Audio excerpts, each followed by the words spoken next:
오늘 우리에게 주신 말씀은 사도행전 16장 6절에서 10절입니다. 사도행전 16장 6절로 10절까지 말씀 함께 교독하겠습니다. 사도행전 16장 6절에서 10절까지 말씀입니다. 6절 제가 읽을게요. 성령이 아시아에서 말씀을 전하지 못하게 하시거늘 그들이 부르기아와 갈라디아 땅으로 다녀가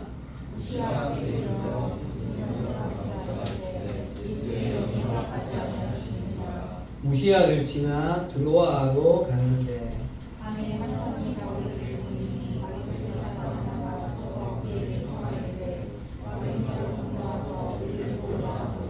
바울이 그 환상을 보았을 때 같이 읽읍시다. 시작. 바울이 그 환상을 보았을 때 우리가 곧 마게도냐로 떠나기를 힘쓰니 이는 하나님이 저 사람들에게 복음을 전하라고 우리를 부르신 줄로 인정함이로라. 아멘. 한 주간 잘 지냈습니까? 네, 우리 앞뒤좌우로 인사 한번 합시다. 반갑습니다. 네, 뒤쪽도 좀 보시고 네, 반갑습니다. 수련자님 반가워요. 네. 네.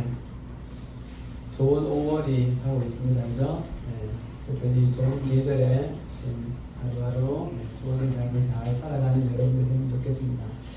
자, 네.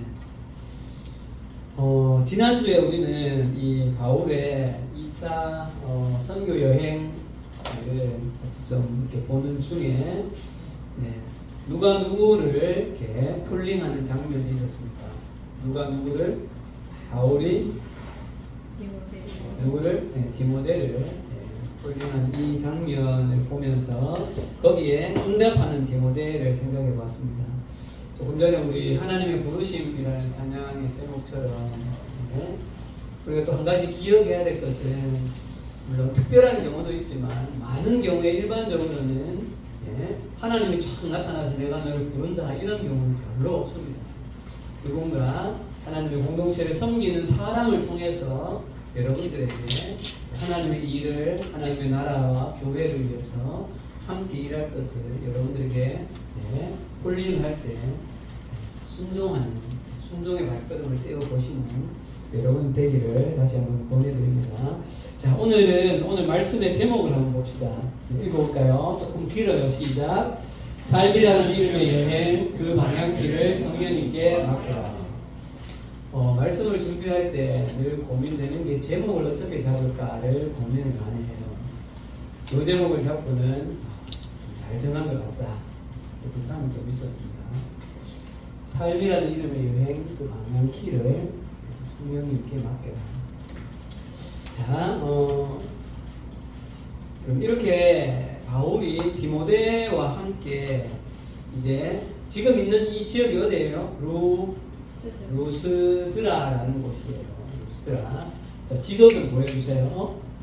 예, 여기 루스드라가 여기죠, 그죠? 더베와 루스드라는 가까워요. 예, 여기서 지금 루스드라에서 지금 디모데를 콜링해서 지금 2차 선교 여행을 출발했죠. 여러분 이렇게 좀 보자고 했습니다. 이 2차 선교 여행에 지금 누구도 가고 있다. 누구도 가고 있다. 나도 함께 여기 가고 있다는 마음으로 이 본문들을 보시면 좀 더 우리에게 더 와닿습니다. 자, 이 루스드라를 떠나면서 이 주변에 루스드라, 더베, 이 갈라디아 권역이라고 그랬죠. 이 지역에 있는 1차 때 세운 교회를 찾아가서 믿음 생활 잘해야 합니다라고 이제 격려를 하고 난 이후에 이제 또 새로운 곳으로 이제 이동을 해서 가는데요. 여러분 바울이 지금 몇 차 선교 여행이에요? 이제 오고 가고 해야 이게 진행이 되지. 몇 차 선교 여행 중이에요? 이제 2차 선교 여행 중이에요. 바울이 2차 선교 여행을 떠나오면서 바울의 마음에 크게는 여러분 두 가지의 나름의 목표가 있었어요. 첫 번째는 1차 때 세운 이 갈라디아 권역에 있는 교회를 다니면서 격려하는 것들. 그러니까 갈라디아 교회라고 지난번에 한번 말씀드린 적이 있죠. 그래서 교회 그냥 한 개가 있는 게 아니라 더베, 루스드라, 이고니온 이런데 각각의 작은 교회들이 생겼단 말이에요. 이런 교회들을 다니면서 격려하고 믿음 생활 잘 하십시오. 세워져 있는 장로들을 만나면서 어려움은 없는가 이런 것들을 이제 돌아보는 거예요. 자, 두 번째로 여러분, 두 번째 목표는 새로운 선교 여행지를 개척하는 것이 두 번째 목표였다. 2차 여행을 떠나올 때 새로운 여행지를 찾아서 그곳에 복음을 전하여서 그곳에 교회를 세우는 것을 마음에 두고 떠났다는 거죠. 자, 그러면 그곳이 어디인가를 6절에 가볼게요. 6절. 자, 앞부분만 읽어봅시다. 6절 앞부분만 시작. 성령이 아시아에서 말씀을 전하지 못하게 하시거든요. 여기 지역이 나옵니다. 어디가 나와요? 아시아예요. 아시아. 여러분, 아시아가 어디예요? 지금 우리 한국도 아시아라는 거죠. 근데 여러분, 우리가 한 가지 좀 기본적으로 이해를 하셔야 될 것은 여기에 나오는 이 아시아는 우리 지금 머리에서 지금 교육과정을 통해서 중학교 고등학교까지 배워왔던 아시아가 아니에요. 여기서 말하는 아시아는 어딘가 하면요, 여기 보세요. 여기 아시아라고 되어 있죠, 여러분. 여기 요 주변에 있는 이 일대를 소아시아라고 불러요. 자, 봅시다, 여러분. 지금 이 당시에 전 세계의 문화의 중심지라고 할 수 있는 것은 이 유럽 쪽에 있는 로마와 이 그리스 쪽의 헬라의 문화권이에요. 자기들은 유럽이죠. 이 사람들이 봤을 때 여기 보면 에게해와 흑해 사이를 걷는 이 땅을 부를 때 뭐라고 불렀는가 하면 아시아라고 불렀고, 특별히 요 가까이 있는 작은 권역을 소아시아라고 불렀어요. 그리고 이 소아시아 중에서도 대표가 되는 한 도시가 있었습니다. 이렇게 보세요. 어딜까요? 아시아라는 글자 옆에 뭐가 있죠? 어느 도시예요? 에베소입니다. 에베소. 그래서 여러분, 여기에 성령이 아시아에서 말씀을 전하지 못하게 하시거늘 할 때 아시아는 여러분 한 도시로 콕 찍으면 에베소를 말하는 거예요. 에베소. 자, 팀장님이 유럽 여행을 처음으로 간 곳이 터키였고 처음으로 여행지로 가본 지역이 에베소예요. 저는 에베소를 참 좋아합니다. 그런데 여러분, 지도상으로 좀 보았고요. 그래서 2차 이 선교 여행을 떠나면서 바울이 다음 지역으로 타겟팅을 탁 잡은 도시가 바로 소아시아의 여러 권역 중에서도 에베소를 탁 찍었다는 거죠. 그러면 여러분, 이 에베소를 바울이 택한 것은 그냥 택하진 않았겠죠. 뭔가 이유가 있었기 때문에 이 에베소를 타겟으로 삼았다는 거예요. 자, 이유가 뭘까요? 이게 알기 좀 쉽지 않죠. 이게 왜 어려운가 하면 에베소 지역이 어떤 그 당시에 특징이 있는가를 좀 이해해야만 알 수가 있는 것이에요. 자, 거기 지금 동그라미 2번에 아시아는 구체적으로 어느 도시인가? 여러분, 제가 주보 만드는데 없는 시간 쪼개가면서 만들고 있으니까 같이 기록을 해가면서 해주시면 좋을 것 같아요. 교재를 만드느라고 저는 시간을 많이 씁니다, 여러분.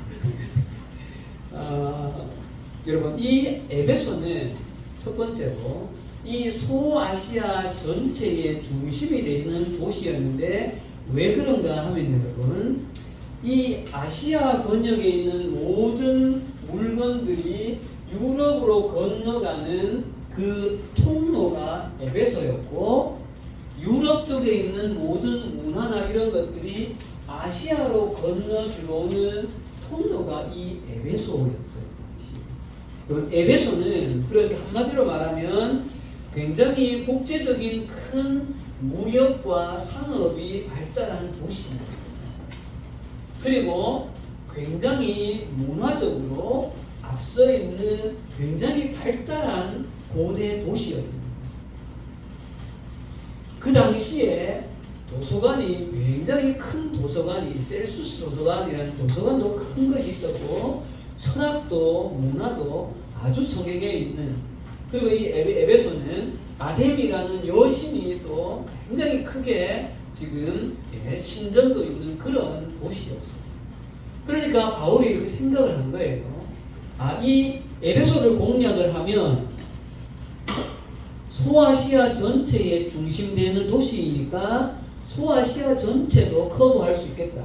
여러분 보세요. 지금 여기 갈라디아 여기까지 지금 복음이 전해져 있는데 이쪽 가까이는 아직 안 갔다는 거죠. 그래서 이 소아시아 전역이 있는 이쪽을 타겟팅하기 위해서는 에베소가 핵심이 되는 도시다. 뿐만 아니라 에베소가 복음화되어지면 여기에 있는 복음이 어디로 수출될 수 있다? 유럽으로 수출이 될 수 있다고 판단하는 거죠. 그렇기 때문에 바울은 이 에베소를 타겟팅하는 거예요. 자, 여러분들 생각하기에 이 바울의 이 에베소를 타겟팅한 이 계획이 좋은 계획으로 보입니까? 좀 안 좋은 계획으로 보입니다. 좋은 계획으로 보이죠. 쉽게 말하면 1타 2피예요. 한 곳 지역을 공략해서 양쪽으로 복음이 전해질 수 있는 굉장히 중요한 도시를 타겟팅한 거죠. 그런데 오늘 신기하게도 6절 끝까지 가봅시다. 여러분 다시 6절 봅시다. 6절 시작. 성령이 아시아에서 말씀을 전하지 못하게 하시거늘 그들이 부르기아와 갈라디아 땅으로 다녔다. 놀랍게도 성령께서 이 바울 일행 실라와 디모데와 함께 아시아로 가게 되어지는 에어컨을 온도를 조금 높이세요. 아시아로 가게 되어지는 이 걸음을 막으셨다는 거예요. 구체적으로 어떻게 막았는지는 몰라요.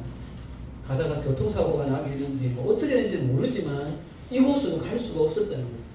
그러니까 부르기아와 갈라디아, 이런 부르기아는 여기죠, 그죠? 밑으로 갔다가 또 갈라디아 위로 또 갔다가 이렇게 이제 그럼 어디로 가야 할 것인가 이렇게 지금 찾고 있는 중이에요. 자, 그래서 에베소로 가려던 이 바울 일행이 선교 여행의 일정을 이제 바꾸는 것이고요. 그래서 부르기아와 갈라디아 땅으로 다녀가고, 그런데 그 다음 행보에서 이상하게 하나님 성령님께서 또 막으시는 거죠. 자, 7절 가겠습니다, 여러분. 7절입니다. 시작. 무시아 앞에 이르러 비두니아로 가기 전 애쓰되 예수의 영이 허락하지 아니한지라. 이번에는 무시아 앞에 이르러 비두니아로. 여러분 무시아는 약간 더 끝이에요. 여기 와서 이제 북쪽으로 올라갔다는 거예요. 비두니아는. 그런데 또 여기로 가는 것도 예수의 영이 허락하지 아니한지라. 예수의 영이 누구예요? 성령님이십니다. 물어봅시다, 여러분. 왜 막으셨을까?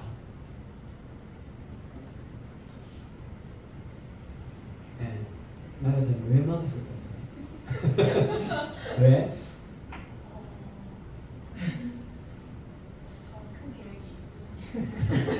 더 큰 빅픽처가 있어서 그렇다. 네, 맞아요. 저게 정답이 맞습니다, 실제로. 근데 구체적으로 왜 그런지, 왜 아시아에는 더 이제 복음을 못 전하게 하고 유럽으로 가게 하시는가? 네. 결국은 여러분 다음에 3차 때 여기 에베소를 개척을 하게 되어져요, 나중에. 그럼 어찌 되었든 건 하나님께서는 바울 일행의 지금 이 선교 여행 가운데 그 다음은 이렇게 가는 것이 맞지 않을까 결정해 나가는 것을 한 번, 두 번 계속 막고 있다는 거죠. 아마 모르긴 몰라도 바울의 마음에 적지 않은 어려움이 있었겠죠. 당연하게, 그렇죠. 자, 그러면서 이 무시아에서 비두니아로 못 올라가게 되어지니까 그 다음으로 보이는 위에 어디로 갑니까? 드로아라는 곳으로 가는 거죠. 8절 가겠습니다. 8절. 자, 8절입니다. 우리 허준이가 8절 읽어볼까? 빨리 찾아. 8절 읽읍시다. 8절 시작. 무시아를 지나 드로아로 내려가는데 9절. 밤에 환상이 바울에게 보이니 마게도냐 사람 하나가 서서 그에게 청하여 이르되 마게도냐로 건너와서 우리를 도우라. 네. 드로아로 딱 갔는 그날 밤에 바울에게 너무나 선명한 환상이 보이는 거예요. 여러분, 이게 꿈을 꿨는 건지 어떤 건지는 잘 모르지만 오늘 이 바울의 환상에는 이 환상이 얼마나 분명했는가 하면 나타난 사람이 마게도냐 지역의 사람이라는 것을 분명하게 인지할 정도로 선명한 환상이었다는 거예요. 자, 그리고 그 마게도냐 사람들이 뭐라고 말했습니까? 다 같이 뭐라고 말했어요? 건너와서 우리를 도우라. 뭘 도우란 말일까요? 복음을 전해달라는 것이죠. 자, 비로소 바울은 이 환상을 본 이후에 왜 2번이나 에베소로 가지 못하게 하고 비두니아로 가지 못하게 성령께서 막으셨는가에 대한 그 답을 찾는 것이죠. 아, 성령님께서 지금 더 이상 아시아가 아니라 어디를 가기를 원하신다? 유럽을 가기를 원하신다. 네. 이것이 성령님의 뜻이라는 것들을 알고 있는, 깨닫게 되어진 것이죠. 자, 여러분, 우리가 오늘 이 본문을 묵상하면서 이 본문에서 생각할 것이 사실 여러 가지가 있어요. 그 중에서 오늘 좀 제가 좀 포커스를 맞춘 것은 우리가 첫 번째로 좀 기억해야 될 것은 지금 바울의 이 선교 여행 중에 이 선교 여행의 방향키를 잡고 있는 분이 누구냐는 것이 매우 선명하게 여기 드러나고 있다는 사실이에요. 여러분 보세요.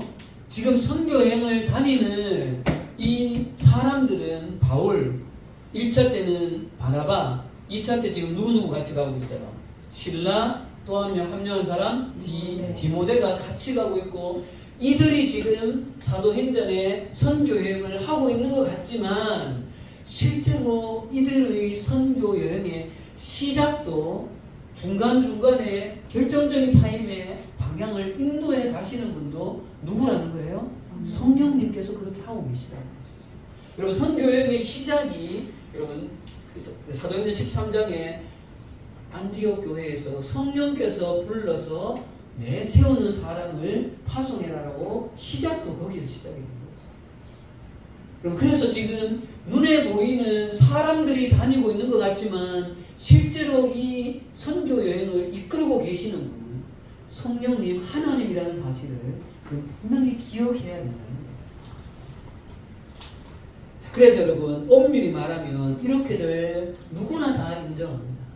사도행전은 사도들의 행전이지만 정확하게는 누구의 행전이다? 성령의 행전. 자, 따라합시다. 사도행전은 성령의 행전이다. 네. 자, 여러분 이렇게 바울의 이 선교 여행의 중요한 순간순간마다 그들을 이렇게 방향키를 잡아서 다음으로 인도에 가시는 분도 성령님인데, 그것뿐만 아니라 여러분 나중에 우리가 계속해서 보게 되겠지만 바울의 이 선교여행 중에 바울이 심각한 어려움에 처해 있어서 마음이 낙심하여서 굉장히 디프레스가 되어 있을 때 바울을 찾아와서 격려하는 분도 하나님이시고 성령님이시고, 또 나중에 바울이 생명의 위협이 있을 때 그를 건져내시는 분도 성령님이라는 사실입니다. 자, 한 곳을 더 찾아봅시다. 사도행전 18장으로 넘어가 보세요. 사도행전 18장입니다. 18장 9절입니다. 18장 9절. 성령님께서 어떻게 이 바울을 치유하고 그에게 위로하시고 힘을 주시는지 봅시다. 18장 9절입니다. 읽읍시다. 시작. 밤에 주께서 환상 가운데 바울에게 말씀하시되 두려워하지 말며 침묵하지 말고 말하라. 이렇게 이야기하죠. 자, 10절도 여러분 같이 읽으면 좋겠습니다. 시작. 내가 너와 함께 있음에 어떤 사람도 너를 대적하여 해롭게 할 자가 없을 것이니 이는 이 성중에 내 백성이 많으리라 하시더라. 여러분 여기는 18장 메뉴에 보세요. 지역이 어디 지역이에요? 고린도예요. 고린도. 여러분 고린도에 오기 전에 아덴이라는 곳에 갔어요. 아덴은 지금이 어디예요? 아테네예요.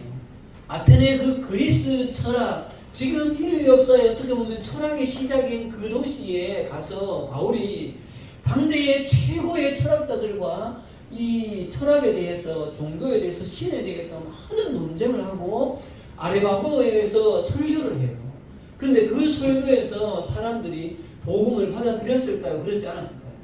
받아들이지 않은 거죠. 그래서 여러분 아덴, 아테네에는 교회가 세워져요? 안 세워져요? 교회가 세워지지 않아요. 그리고 굉장한 말로 이 바울을 비난하는 거예요. 그리고 지금 고린도로 넘어왔습니다. 예? 바울의 마음이 아테네에서 복음을 전했으나 오히려 이상한 말을 하는 말장이라고 이렇게 칙을 하고 지금 고린도로 왔어요. 자, 조금 위에 봅시다, 여러분. 18장에 5절부터 봅시다. 5절. 자, 5절, 6절. 자, 아덴에서 그런 일이 있고 나서 고린도에 왔는데 또 이런 일이 있는 거예요. 5절 시작. 실라와 디모데가 마게도냐로부터 내려오매 바울이 하나님의 말씀에 붙잡혀 유대인들에게 예수는 그리스도라 밝히 증언하나 그들이 대적하여 비방하노니 바울이 옷을 털며 이르되 너희 피가 너희 머리로 돌아갈 것이요 나는 깨끗하니라. 이후에는 이방인에게로 가리라 하고, 거기에 있는 고린도에 있는 유대인들에게 복음을 전했는데 오히려 또 유대인들에게 핍박을 받은. 그러니까 이 바울의 마음이 굉장히 지금 디프레스가 심하게 되어져 있는 거예요. 그런 밤에 이 바울에게 나타나서 하신 말씀이 9절에 바울아 두려워하지 마라. 10절에 내가 너와 어떻게 하겠다? 함께 하겠다. 이 성에서 너를 해칠 자가 없으니까 두려워하지 말고 담대하게 복음을 전해라. 이 성 중에 네 백성이 많다. 지금 바울을 계속해서 이끌고 계시는 분이 누구세요? 성령님이라는 사실.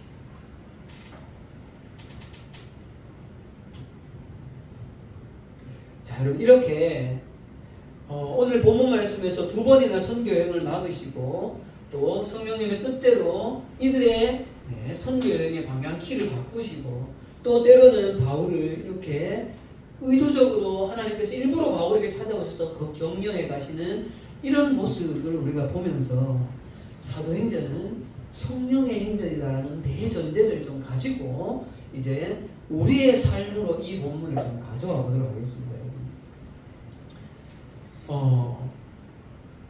여러분 사도행전이 성령의 행전이지만 잘 들어보세요. 사도행전이 성령의 행전이지만 그렇다고 해서 성령 스스로 복음을 전하러 다니시면서 아무런 사람을 쓰지 않는 것이 아니라 이 성령님은 여러분 바울, 바나바, 실라, 디모데, 마가, 요한, 누가, 베드로, 당시의 수많은 여러 사도들 하나님의 말씀 앞에 예수 그리스도의 복음을 전하여 듣고 순종하고 있는 하나님의 사람들을 통하여서 성령님은 일하고 계시다는 사실을 기억해야 돼요. 자, 잠오는 친구들 좀 뒤에 좀 서세요. 정신 차려, 정신. 네, 한 번 더 여러분. 이 개념을 여러분 잘 잡아야 합니다. 사도행전은 무슨 행전이다? 성령의 행전이다. 그러나 성령의 행전임에도 불구하고 그 성령님은 예수 그리스도의 복음에 순종하고 있는 그 한 사람 한 사람을 통하여서 일하신다는 사실을 기억해야 된다.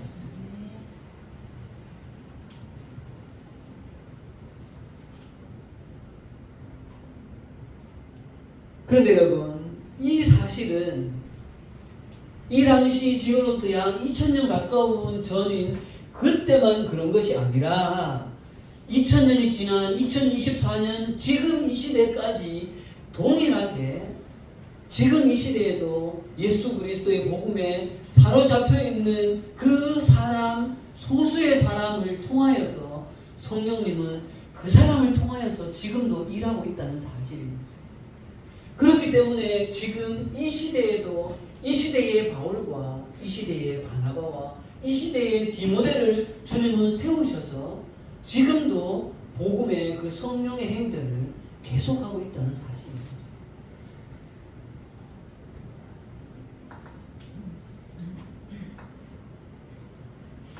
예전에 제가 아마 우리 삼청년분만 예배를 따로 드릴 때 그런 말씀을 드린 적이 있는 것 같아요. 기억하실 친구가 있을지 잘 모르겠어요. 우리 한 사람 한 사람 예수를 그리스도라고 고백한 우리 한 사람 한 사람 그리스도인들은 우리의 삶을 가지고 우리의 삶 속에서 써내려가야 하는 세 가지의 성경이 있다라고 말씀을 드린 적이 있어요. 기억이 나는 친구. 네. 자, 한번 맞춰보세요. 맞춰보세요. 내가 하나님을 사랑한다는 그 사랑의 고백으로 나만의 무엇을 내가 하나님께 드리는 한 편의 기도, 시를 써서 하나님 앞에 드려야 한다. 그게 뭘까요? 나의 뭘 써야 합니까? 나만의 시편을 써가야 합니다. 예. 여러분, 우리는 우리의 인생 속에 주님, 제가 주님을 사랑합니다라는 그 다윗의 고백이 우리 개인의 고백으로 시편을 써가야 합니다. 두 번째는요, 하나님 안에서 복된 만남 속에 가정을 이룬 남편은 아내에게, 아내는 남편에게 깊은 사랑을 고백하는 나만의 아가서를 써가야 합니다. 두 번째는요, 마지막으로 내 삶을 통해서 내 삶 속에서 하나님께서 나를 통하여서 복음이 확장되어져 가고 나를 통하여서 하나님의 일들이 진행되어져 가는 지금 우리가 보고 있는 성경, 나만의 뭐를 써가야 합니까? 사도행전을 써가야 한다는 것이죠. 사랑하는 여러분, 여러분의 인생을 통하여서 하나님을 향한 사랑의 고백 시편을 쓰십시오. 또 함께 부부된 서로 부부를 향하여서 아가서를 써가십시오. 그리고 내 삶의 영역을 통하여서 내 삶이 주님 앞에서는 그날까지 나의 삶을 통하여서 복음이 확장되어지는 나만의 사도행전을 여러분 써가는 여러분들 되길 바랍니다. 여러분, 여러분의 입술을 통하여서 여러분이 복음을 전하는 그 복음 전함으로 인하여서 누군가는 복음을 듣고 예수를 믿게 되어지는 그런 일들이 있기를 바란다는 것이죠. 또 누군가는 믿음이 연약한 자에게 내가 정기적으로 만나서 그에게 말씀을 전하여 주고 그를 위해 기도해 줌을 통하여서 그 한 사람이 복음 안에서 자라가는 영적인 리더의 삶을 살아가는 그 일이 나만의 사도행전입니다.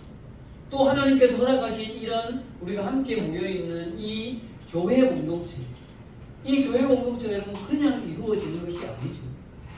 힘들고 어려우나 많은 아픔이 있음에도 불구하고 그럼에도 불구하고 하나님의 교회는 누군가의 순종과 누군가의 헌신으로 이 교회는 이어져 가는 거예요. 이런 것이 내 삶을 통하여서 써내려가야 하는 사도행전이라는 사실이죠.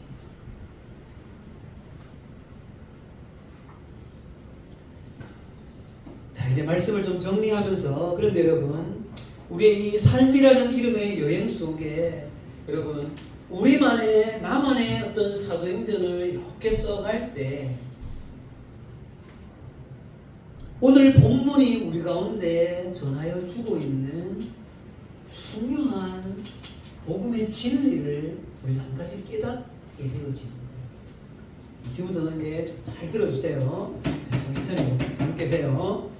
여러분, 오늘 사도 바울이 자신이 계획하고 뜻하였던 첫 번째 곳이 어디예요? 에베소입니다. 그럼 그것이 열립니까? 막혀요. 그 다음 어디로 가려고 했어요? 비두니아로. 또 막히는 것이죠. 그런데 성령님의 뜻을 알게 되어지고 그쪽으로 가게 되어지잖아요. 여러분, 여기 이 타이밍에서 사도 바울이 훌륭한 두 가지 점을 발견하게 되었어요. 첫 번째는 내 계획이 아니라 하나님의 뜻, 성령님의 뜻이 무엇인지를 정확하게 캐치했다는 사실이에요. 예.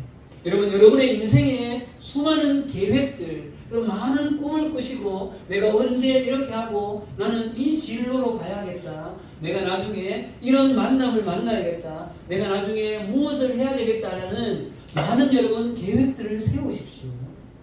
그런데 여러분 잊지 말아야 할 것은 내 계획보다 성령님의 뜻은 어디에 있는가 그것에도 포커스를 맞추는 여러분들이 되면 좋겠다는 거죠. 네. 그래서 오늘 제목처럼 삶이라는 이름의 여러분들의 삶의 여행 속에 여러분 인생에 굽이굽이 큰 결정들이 있잖아요. 어느 대학을 갈까? 어떤 직장을 갈까? 내가 이 사람을 만나서 결혼하는 것이 맞는가? 내가 자녀가 출산하면 내가 어떻게 양육할 것인가? 내가 지금 이 50대에 나는 앞으로 어떻게 살 것인가? 은퇴 이후에 나는 어떻게 살아갈 것인가? 이런 인생의 큰 구비들마다 여러분 많이 계획하십시오. 그러나 그 계획 이전에 성령님 나를 향한 당신의 뜻은 무엇입니까? 라고 성령님께 구하는 여러분들이 되면 좋겠습니다. 그래서 여러분의 방향의 키를, 인생의 방향의 키를 나의 계획에만 맡겨두지 말고 거기에만 함몰되어지지 말고 성령님께 내어 맡기는, 그래서 그분이 인도해 가시는 대로 우리의 삶의 파도를 타고 가는 여러분들이 되면 좋겠다. 두 번째로 바울이 잘한 것은 여러분 이렇게 드로아에 가서 마게도냐 환상을 본 이후에 바울은 성령님 지금 그거 아니잖아요. 에베소 오면 여기에 복음은 그냥 갑니다. 성령님 틀렸습니다. 지금은 에베소가 맞는 타이밍이에요. 이렇게 하지 않았다. 바로 어디로 가요? 바로 마게도냐로 가서 빌립보로 가게 돼서 빌립보 교회가 세워지죠.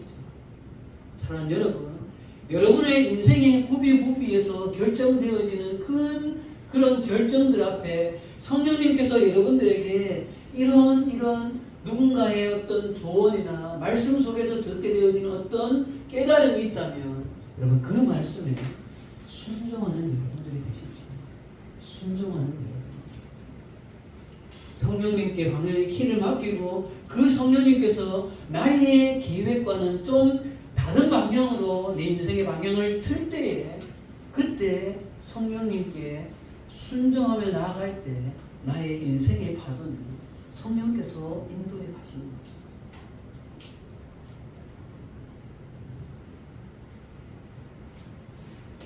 그래서 여러분의 삶에 여기 맨 마지막에 중령이라고 되어 있는 9번 이렇게 되어 있죠. 여러분의 삶의 결정적인 순간에 그거 한번 읽어볼까요? 같이요. 주보 보시고요. 시작. 내 삶의 결정적인 순간순간에 내 인생 여정의 굵직굵직한 구비의 변화들 속에서 내 삶을 드라이빙해 가시는 결정적인 그 방향키를 성령님께 맡겨야 합니다. 그러면 지금 내 계획보다 훨씬 더 내가 지금 알 수 없으나 더 크고 더 원대한 하나님의 뜻이 이루어지는 것입니다. 저의 삶을 돌아보아도 마찬가지입니다. 대학에 와서 제가 원하지 않았으나 하나님은 저를 CCC로 인도하셨고 남일교회에 와서 지금까지 남일교회와 함께 오시게 하고 교사선교회라는 소교단체를 만나서 지금까지 오게 하며 현재 지금 이렇게 선교하고 있고 지금도 저는 꿈꾸고 계획하고 있는 것들이 있어요. 이제 제가 교직생활이 한 10여 년이 남았는데 나는 그 이후에 60세 이후에 나의 삶을 어떻게 살아갈 것인가에 대한 그 방향키를 성령님께 맡겨야 하는 것이죠.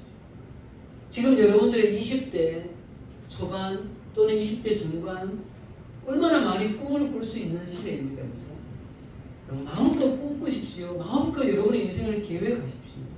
그러나 그 결정적인 순간에 성령님께 여러분의 방향의 키를 내어 맡기는, 그래서 성령님과 함께 여러분의 인생의 여정을 여행해 가시는 그런 복된 인생이 되기를 간절히 기도합니다. 기도하겠습니다. 하나님 아버지 은혜를 감사합니다. 오늘 이 사도 바울의 2차 선교 여행을 성령님께서 방향을 정말 인도해 가시는 모습 모습을 보며 우리의 삶에도 나의 삶을 통하여 사도행전을 써가야 하는 거예요. 내 삶의 사도행전의 방향의 키도 성령님께 맡겨드리는 우리 모두가 되어질 수 있도록 하나님 도와주시옵소서. 예수님 이름으로 기도합니다.